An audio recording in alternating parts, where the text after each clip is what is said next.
สวัสดีค่ะมึงดูค่ะขาวอาลากอยู่ยางค่ะออกกำลังกายถ้าผัดพญายไม่ไปนี้จากตายนี้จากกันมันก็สิออกจากบ้านมื้อนี้แหละค่ะแล้วยางขึ้นไปตลาดมึงก่อนเพราะวันเป็นวันคริสต์มาสวันนั่น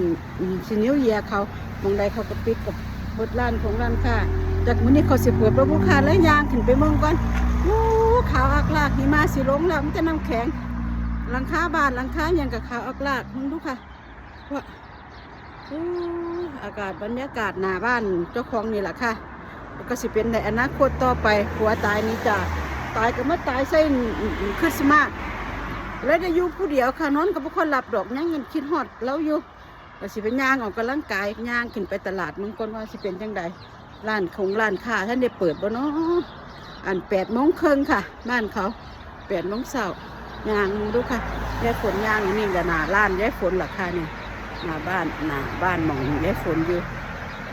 เลยยางมึงหน้าบ้านวันในเฮ็ดอย่างนกค่ะวันเปิดพอเปิดเที่ยงเปิดก็จะมีคนมากินบ่บุอาหารก็ขายบ่ได้รัฐบาลเขาโทรมา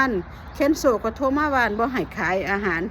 ดื่มกันต้องเฮ็ดใบไม้ใบหยังเบิดค่ะเปลี่ยนเป็นซื้อเจ้าของยังสิขายได้เพราะมันไปซื้อ2 คนผู้นึงตาย